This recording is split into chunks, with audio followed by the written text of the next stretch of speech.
Muy buenas tardes, un cordial saludo para nuestros amigos. La iglesia de Monrovia les manda un saludo muy cordial. Estamos transmitiendo desde la iglesia de Monrovia en el sur de California, un servidor, el pastor Javier Sotovalle, para compartir con ustedes las cosas que Dios nos ha revelado. Bueno, el sabio Salomón, en el libro de los Proverbios, él escribió y nos dio un consejo. En Proverbios 29, 18 dice: sin profecía el pueblo se desenfrena. Y ese es un gran consejo. Ahora, la profecía fue para el pueblo de Dios una luz que les iluminó el futuro. Hay muchos que intentan saber y predecir el futuro, pero la verdad de las cosas es que el que dirige la historia de nuestro planeta es el que lo creó, el creador del universo. Y él predijo desde antes, cuando vino la cultura neobabilónica, como estudiamos hace poco, en el imperio de Nabucodonosor se había levantado un imperio poderoso. ¿Cuántos imperios hubo antes? Bueno, la historia indica los imperios que hicieron historia. Primero nos vamos a remontar siglos atrás al imperio egipcio. El reino de los faraones fue el primer imperio que realmente tuvo dominio prácticamente mundial en su periodo. Después de Egipto vino el imperio de los descendientes de Nimrod. Después del diluvio, Nimrod fundó Nínive y fundó un imperio, el imperio de los asirios, que controló los reinos del mundo conocido en aquel entonces, Medo-Persia. Pero después, en tiempos ya de Nabopolassar, allá por el año 605, ¿verdad?, los asirios fueron derrotados por las fuerzas caldeas en tiempos de Nabopolassar, que fue padre de Nabucodonosor II. Nabucodonosor II estableció el imperio neobabilónico, que se inicia desde el año 605, conquistando todos esos reinos que había, desde el Éufrates, de más allá, desde lo que hoy es Persia, hasta Etiopía. Todo ese territorio fue conquistado por los caldeos. Repito, año 605 a.C. Ese imperio, por supuesto, en tiempos de Nabucodonosor llegó a ser un imperio poderoso. Construyó la ciudad de Babilonia, que era atravesada en su imagen por el río Éufrates, debajo de los muros. Tenía un muro grandioso de unos 70 metros de altura, bastante ancho, que podían correr dos carretas, uno de un lado y otro del otro. Era un muro poderoso, una ciudad esplendorosa, y es más, se consideraba la ciudad de Babilonia como una de las 7 maravillas del mundo, famosa por los jardines colgantes que Nabucodonosor construyó para su esposa. Bueno, ese imperio fue glorioso. En la profecía, recuerden ustedes que en ese tiempo, en la conquista de Babilonia, fueron llevados prisioneros, conquistaron Palestina, conquistaron a Jerusalén, a los judíos, y algunos judíos fueron escogidos por el rey Nabucodonosor para llevarlos a su imperio, no como prisioneros, sino para educarlos, para que aprendieran sus letras en la Universidad Babilónica. Ahí se prepararon esos jóvenes. Había muchos, pero los que más se destacaron fueron Daniel, Misael, Azarías y Ananí. Ellos fueron los 4 jóvenes que se destacan, donde comienza la historia. Ahora, hay muchos que tratan de hacernos creer de que el Daniel que vivió en ese tiempo no existía, porque hay personas que pretenden ser sabios, que pretenden ser eruditos, que no creen en el don de profecía, no creen en las profecías, y indican que cómo podía escribir lo que ocurrió realmente en la historia.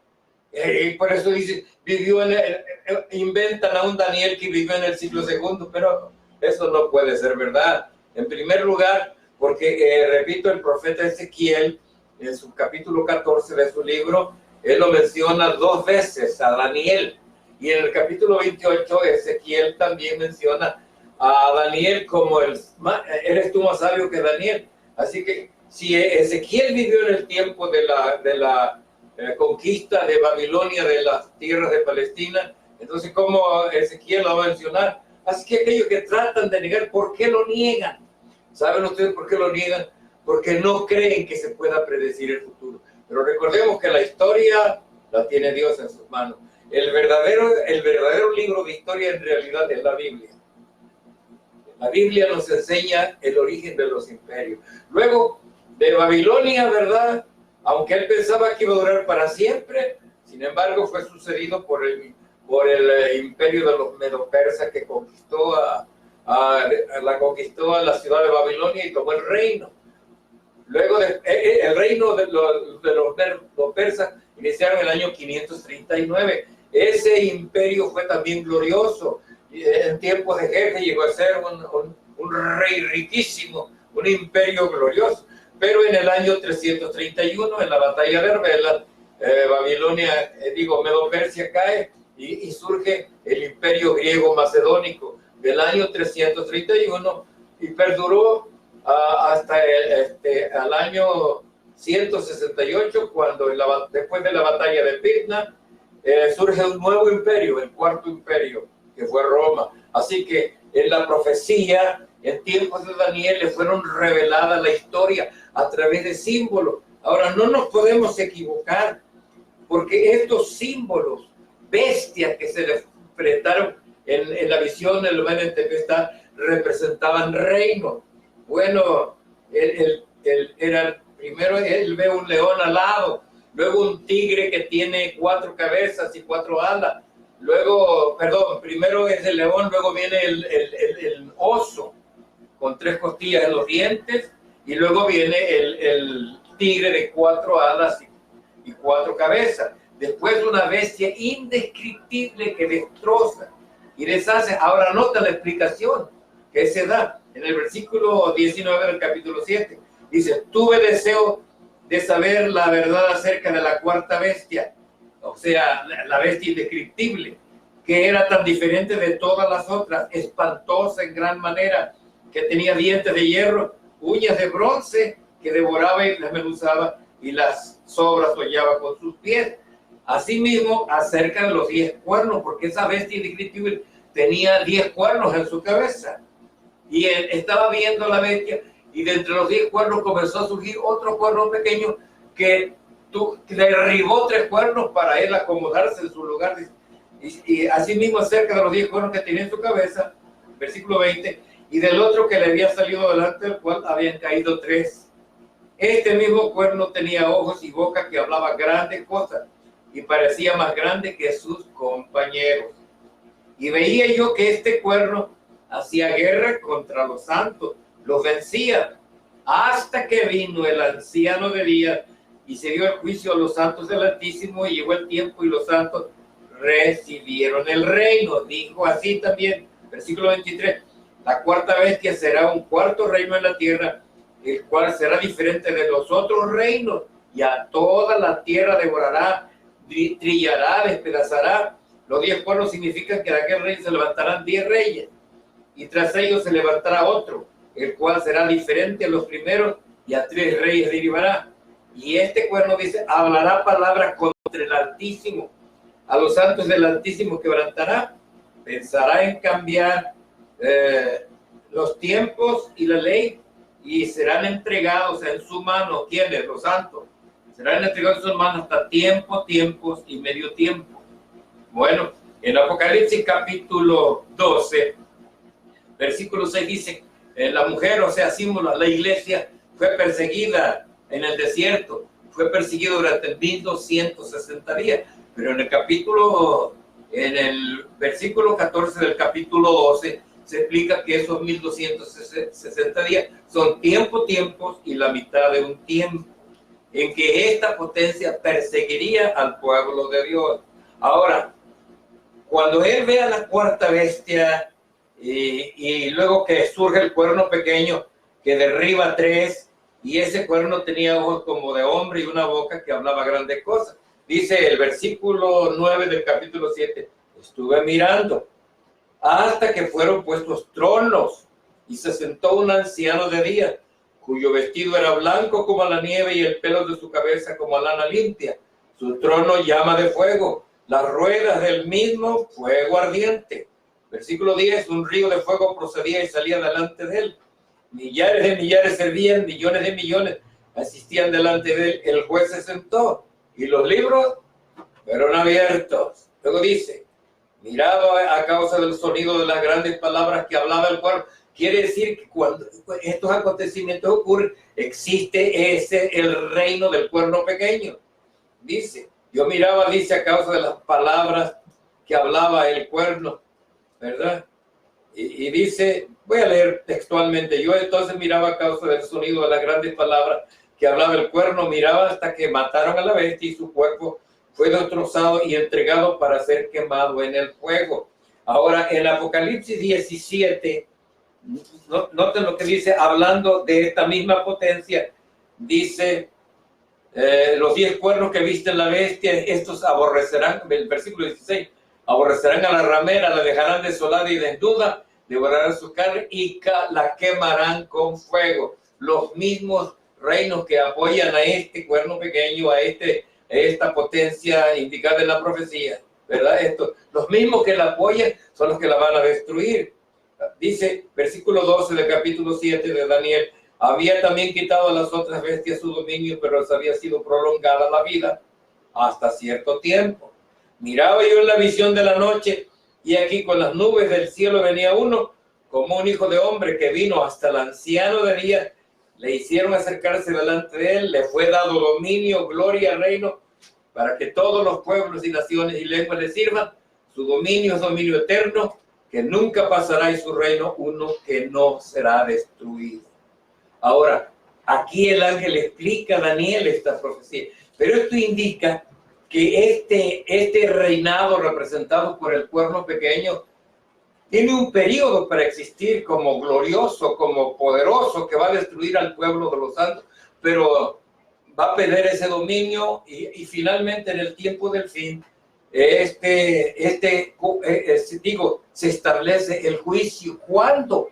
Fíjense que en el capítulo 7, este juicio comienza, no han terminado las naciones que existen, y el reinado representado por el cuerno pequeño está en su poder todavía cuando fueron puestos los tronos, la silla. Ahora en el versículo 13 de Daniel 7 dice, miraba yo en la visión de la noche, y aquí con las nubes del cielo venía uno como hijo de hombre, que vino hasta el anciano de día y le hicieron acercarse delante de él. Ahora, ¿quién es este hijo del hombre que aparece en las nubes del cielo? ¿Cuándo? Hay un periodo en la historia, según la profecía, cuando esto va a ocurrir.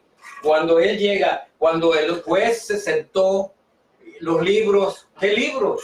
Los libros donde están escritos, los libros de memoria, el libro de la vida, el libro de la muerte, el libro de los recuerdos, todo está escrito.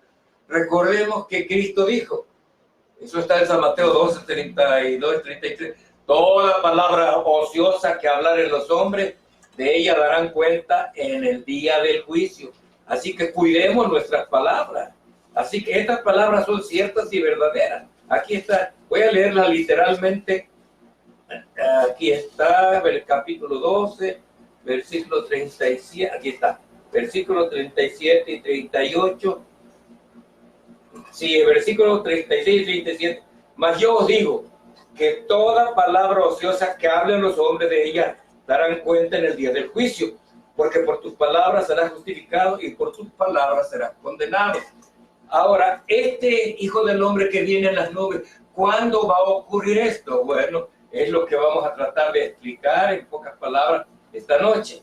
Ahora, cuando este hijo del hombre viene en las nubes del cielo y llega delante del Padre, según el Evangelio de San Juan, la Escritura nos dice que el Padre no es el que hace el juicio, sino que todo el juicio se le entrega al Hijo.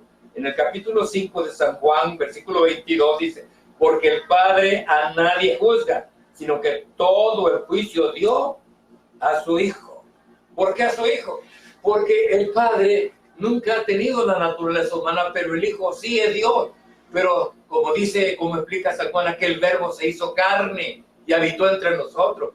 Y como se hizo hombre, tiene la autoridad para entender el caso de los hombres. Por eso, cuando el juez se sentó y los libros se abrieron, Cristo llega a la presencia del Padre y el Padre le entrega el juicio al Hijo, y el que va a juzgarlo es el Hijo. No solamente es juez, también es abogado, porque San Juan escribió en su primera epístola, capítulo 2, versículo 1, dice: hijitos míos, estas cosas os escribo para que no pequéis, perdón. Y si hubiera pecado, abogado tenemos para con el Padre, a Jesucristo el justo. De manera que Cristo no es solo juez, sino que es el abogado. ¿De quién? El abogado de sus hijos, el abogado de quienes lo han aceptado como Salvador personal.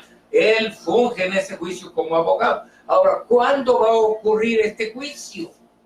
Bueno, en el capítulo 7 se nos muestra que mientras el cuerno habla grandes cosas, dice el 7:11, entonces yo miraba a causa del sonido de las grandes palabras que hablaba el cuerno, miraba hasta que mataron a la bestia y su cuerno fue destrozado y entregado para ser quemado en el fuego. Habían también quitado a las otras bestias su dominio, pero les había sido prolongada la vida hasta cierto tiempo. Ahora, ¿cuándo surge este cuerno? Ahora, ¿a quién representa ese cuerno pequeño? En el capítulo que sigue, en el capítulo 8, lo vamos a entender mejor, porque Dios repite. Dios le dio más visiones al profeta Daniel, que fueron reveladas, escritas para nosotros, a quienes los fines de los tiempos no lo han alcanzado. En el capítulo 8 de Daniel dice: en el año tercero del reinado del rey Belsasar, esto es en el año 550 a 547 antes de Cristo. Dice: me apareció una visión a mí, Daniel, después de aquella que me había sido aparecido antes. Dice: vi en visión, cuando la vi yo estaba en Susa, que es la capital del reino de la provincia de Elam, o sea, Persia. Vi pues en visión, estando junto al río Ulai, alcé los ojos y miré, y aquí un carnero que estaba delante del río, y tenía 2 cuernos, y aunque los cuernos eran altos, uno era más alto que el otro, y el más alto creció después. Dice el versículo siguiente: vi que el carnero hería con los cuernos al poniente, al norte, al sur, que ninguna bestia podía parar delante de él, ni había quienes capaces de su poder, y hacía conforme a su voluntad y se engrandecía. Dice el profeta: mientras yo consideraba esto, he aquí un macho cabrío venía del lado del poniente sobre la faz de toda la tierra, sin tocar la tierra. Y aquel macho cabrío tenía un cuerno notable entre sus ojos. Y vino hasta el carnero de 2 cuernos que yo había visto en la ribera del río, corrió contra él con la furia de su fuerza. Lo vi, que llegó junto al carnero y se levantó contra él y lo hirió y le quebró sus 2 cuernos. Y el carnero no tenía fuerzas para pararse delante de él, lo derribó por tanto en tierra y lo pisoteó, y no hubo quien librase el carnero de su poder. Y el macho cabrío se engrandeció sobremanera, pero estando en su mayor fuerza, que el gran cuerno fue quebrado, y en su lugar salieron otros 4 cuernos notables hacia los 4 vientos del cielo. Y de uno de ellos, o sea, de los 4 vientos, salió un cuerno pequeño que creció mucho al sur, al oriente y hacia la tierra gloriosa. Y este cuerno se engrandeció hasta el ejército del cielo. Parte del ejército y de las estrellas echó por tierra y las pisoteó. Aún se engrandeció contra el príncipe de los ejércitos, y por él fue quitado el continuo. El lugar de su santuario fue echado por tierra. Ahora nota que yo no leí la palabra sacrificio, porque esa palabra no está en el texto original, en el libro de Daniel. Fue agregada, fue una interpretación, pero en realidad el texto de traducirse: se engrandeció contra el príncipe de los ejércitos, por él fue quitado el continuo, o sea, la continuidad. Ya lo voy a explicar. Y el lugar de su santuario fue echado por tierra. Aquí es algo que tiene que ver con el santuario. ¿Qué es santuario? ¿El santuario judío? Bueno, el que construyó en el desierto desapareció y se construyó el famoso templo que hizo Salomón, pero ese templo fue destruido en la guerra Babilonia, en las guerras de Babilonia. Los babilonios destruyeron ese santuario y hasta se llevaron los utensilios del templo y las colocó Nabucodonosor en el templo de su dios Marduk. Así que Aquí hay algo muy importante. ¿A qué santuario se está refiriendo? ¿A qué santuario? ¿En qué santuario, verdad, sería quitado el continuo? Bueno, y luego dice el versículo 12. A causa de la prevaricación le fue entregado el ejército junto con el continuo. Echó por tierra la verdad, hizo cuanto quiso y prosperó. Oyó un santo que hablaba y otro de los santos preguntó a aquel que hablaba: ¿hasta cuándo durará la visión del continuo y la prevaricación asoladora, entregando al santuario el ejército para ser pisoteados? Bueno, aquí vamos a explicar. Ahora, quiero que noten bien que en el capítulo 7 los 4 imperios, Egipto, Medo-Persia, Grecia y Roma, están representados por bestias. En el libro de Deuteronomio 14 y Levíticos 11 en el Antiguo Testamento se describen en cuanto a los alimentos, de los animales que son limpios, que después del diluvio se comenzaron a comer por el pueblo de Dios, ¿verdad?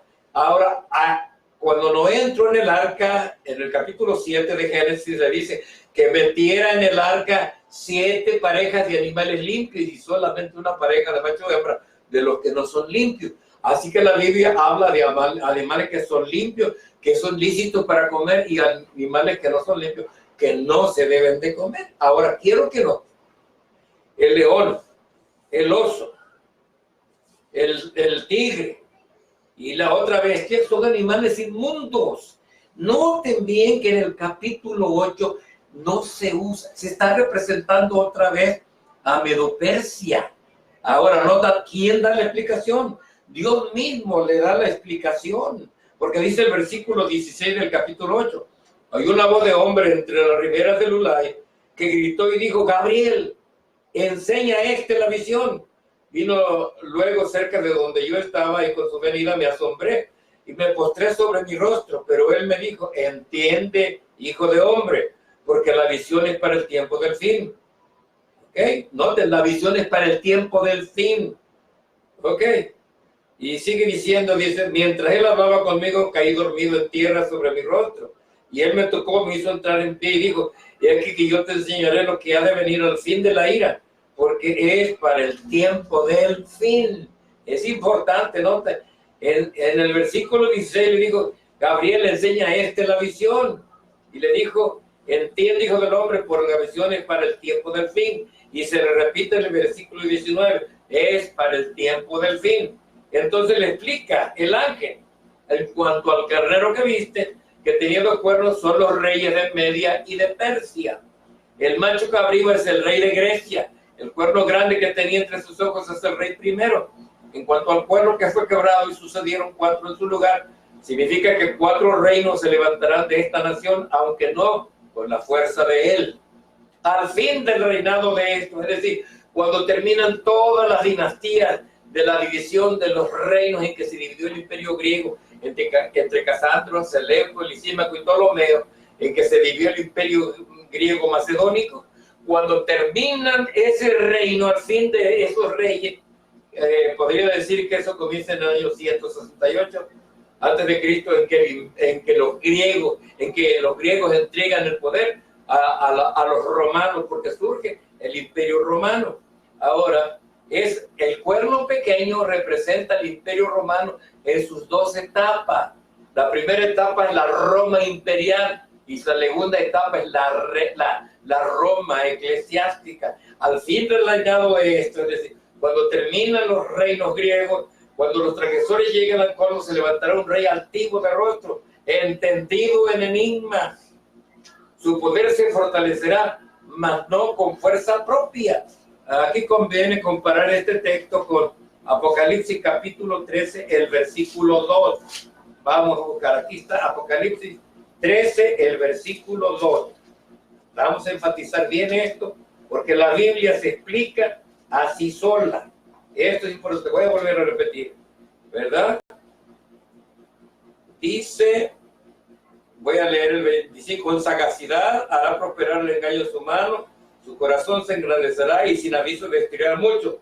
Se levantará contra el príncipe de los príncipes, pero se quebrantará, aunque no por mano humana. Pero el versículo 24 decía, su poder se fortalecerá, mas no con fuerza propia.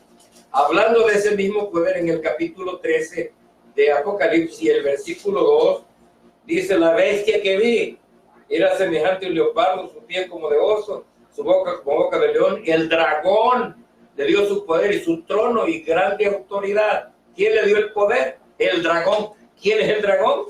Satanás. Ahora, volviendo, hermano, esta visión es importante. A Daniel se le explicó, ¿verdad? Se le explicó todo el desempeño de estos reinos, pero algo lo intrigó más. El versículo 13 y 14.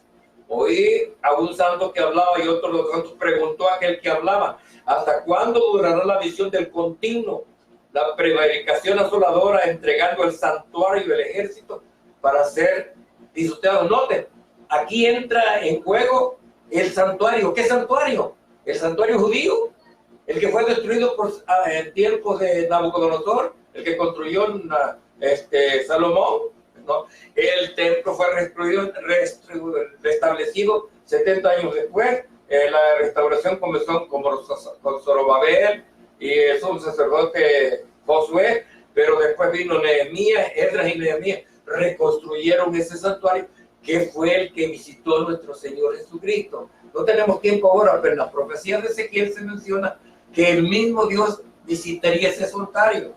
¿Ok? ¿Y quién fue el que visitó ese santuario?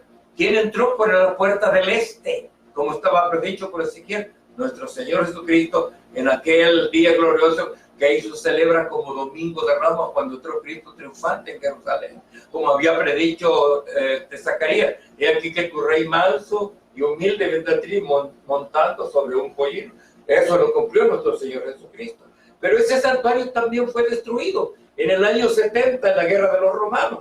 Ya no existe ningún santuario, pero aquí se habla de un santuario que va a ser purificado.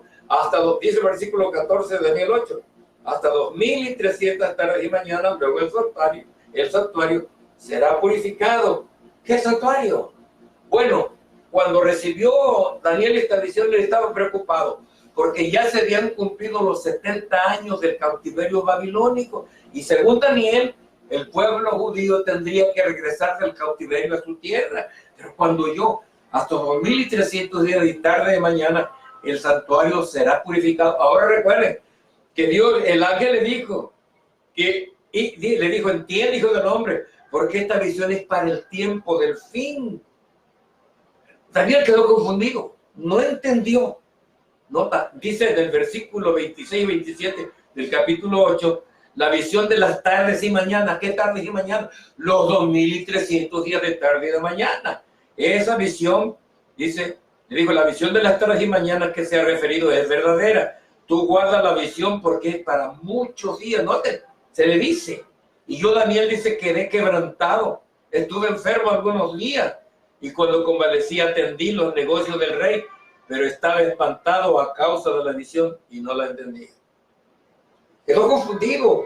¿Cómo? ¿Vamos a esperar? ¿Ya no va a ser restaurado Jerusalén? ¿No se va a restablecer el templo? No entendió la profecía. La profecía que no entendió es de las tardes y las mañanas. Como lo dice aquí, estaba espantado a causa de la visión y no la entendía. ¿Qué hizo Daniel? Se puso a orar, se puso a investigar, buscó la profecía de Jeremías, donde hablaba de los 70 años. Como no le encontró cuadratura ni respuesta a lo que él no entendía, se puso a orar. Y el capítulo 9 se registra una de las oraciones más famosas que están escritas en la Biblia, donde Daniel se identifica con su pueblo que pecó, que por causa de sus pecados fueron llevados cautivos. Y dice el versículo 20, todavía no terminaba de orar, dice, aún estaba hablando y orando, confesando mi pecado y el pecado de mi pueblo Israel, y derramaba mi ruego delante de Jehová mi Dios por el monte santo de mi Dios. Dice, aún estaba hablando en oración cuando el varón Gabriel, a quien había visto en la visión al principio, volando con presteza, vino a mí como a la hora del sacrificio de la tarde y me hizo entender. Habló conmigo diciendo, Daniel, ahora he salido para darte sabiduría y entendimiento. Pregunto, ¿qué es lo que Daniel no había entendido? Bueno, vuelvo a leer Daniel 8, 26 y 27, la visión de las tardes y mañanas. ¿Qué visión? El versículo 14 dice, hasta 2300 tardes y mañanas luego el santuario será purificado. ¿Ok? Dice, la visión de las tardes y mañanas que se ha referido es verdadera. Guarda la visión porque es para muchos días, o sea, para un periodo largo. Yo, Daniel, quedé quebrantado, estuve enfermo algunos días. Cuando convalecía atendí los negocios del rey, pero estaba espantado a causa de la visión y no la entendía. Por eso el ángel le dije, he venido para hacerte entender, versículo 22 del capítulo 9. Habló conmigo diciendo, Daniel, ahora he salido para darte sabiduría y entendimiento. Y le dice, al principio de tu ruego, de tu oración, fue dada la orden y yo he venido para enseñártela, porque tú eres muy amado. Entiende pues la orden y entiende la visión. 70 semanas están determinadas sobre tu pueblo y sobre tu santa ciudad. ¿De dónde están determinadas o de dónde están cortadas? Quiere decir que los 2300 días, 70 semanas, ¿cuántos días son en 70 semanas? 490 días, o sea, 490 años, porque según Ezequiel 4:6 y Números 34:14 dice, día por año te lo he dado. Le dice 70 semanas están determinadas, o sea, cortadas. ¿De qué periodo? Del periodo de la profecía que él no había entendido. Ahora, durante esas 70 semanas, dice, son para determinar la prevaricación, poner fin al pecado, expiar la iniquidad, traer la justicia perdurable, sellar la visión y la profecía, ungir al santo de los santos. Sabe pues y entienda que desde la salida de la orden para restaurar y edificar a Jerusalén hasta el Mesías príncipe, habrá 7 semanas, 62 semanas, se volverá a edificar la plaza y el muro en tiempos angustiosos. Después de las 62 semanas se quitará la vida al Mesías, no por sí, y el pueblo de un príncipe que ha de venir destruirá la ciudad y el santuario. Su fin será con inundación y hasta el fin de la guerra durarán las devastaciones. Por otra semana confirmará el pacto con muchos. A la mitad de la semana hará cesar el sacrificio y la ofrenda. Después, con la muchedumbre de las abominaciones, vendrá el desolador hasta que venga la consumación y lo que está determinado se derrame sobre el desolador. Gracias a Dios que Él desenvuelve el rollo de la profecía y nos hace entender, hermano. Así que esto es importantísimo. Y le explica el ángel a Daniel, esas 70 semanas, si multiplica usted 70 por 7 días que tiene la semana, son 490, o sea, 490 años. ¿Cuándo se comenzarían a computar esta profecía? Bueno, esto es importante saberlo, pero Dios nos ha revelado todo en la Sagrada Escritura. En el libro de Esdras se menciona que hubo 3 decretos que se dieron. Es importantísimo. Capítulo 6 y versículo 14 de Esdras, nota lo que dice. Cuando regresaron de Palestina, unos 150 años, el profeta Isaías había predicho, hasta mencionaba por nombre a Ciro, que iba a derrotar a los babilonios, ¿verdad? Y hasta le menciona que haría secar los ríos. Sencillamente desviaron el cauce del río Éufrates. Las tropas de Medo-Persas se metieron por el hueco que quedó del agua que se fue desviada del río. Entonces entraron las tropas y esa noche murió Belsasar, el corregente de Nabonido, y se acabó el imperio de los babilonios. Ok, y ahora, pero a los 70 años, cuando Ciro dio el primer decreto, en el año 536 a.C., dice Esdras 6:14, los ancianos de los judíos edificaban y prosperaban conforme a la profecía del profeta Ageo y de Zacarías, hijo de Ido. Edificaron pues, terminaron por orden del Dios de Israel y por mandato de Ciro, de Darío y de Artajerjes. Hay 3 decretos. ¿Por qué? Como se predijo que se reconstruiría la ciudad y el santuario en tiempos angustiosos. ¿A qué se debió esa angustia? A que sencillamente los habitantes que vivían, que los asirios trajeron para cuando se llevó cautivos. Por ejemplo, hubo 2 cautiveros en Senaquerib y en tiempos de Salmanasar V se llevaron el que quedaba del reino del norte. Y pero él se llevó cautivos a los judíos y él trajo gente de allá para poblar Palestina. Esos que habitaban allí en Palestina, cuando los judíos regresaron, ellos quisieron reedificar el santuario y la ciudad, pero los judíos les dijeron, no nos conviene edificar con ustedes, nosotros vamos a reconstruir. Eso los enfureció y comenzaron a mandar cartas. Le mandaron cartas a Ciro, le mandaron cartas a Darío y le mandaron cartas a Artajerjes. Pero gracias a Dios que el copero del rey era Nehemías de tiempo de Artajerjes, y él le dio permiso para reconstruir la ciudad y él vino. Claro que sus enemigos no querían que se reconstruyera la ciudad, pero esto es cumpliéndose la profecía, mis hermanos. Es interesantísimo. Ahora, por ejemplo, la iglesia está estudiando Esdras y Nehemías porque son parte de la historia, hay que conocer bien lo que ocurrió, hermano. Ahora, cuando el ángel le dijo, ¿verdad? Los 490 años iban a comenzar, dice, como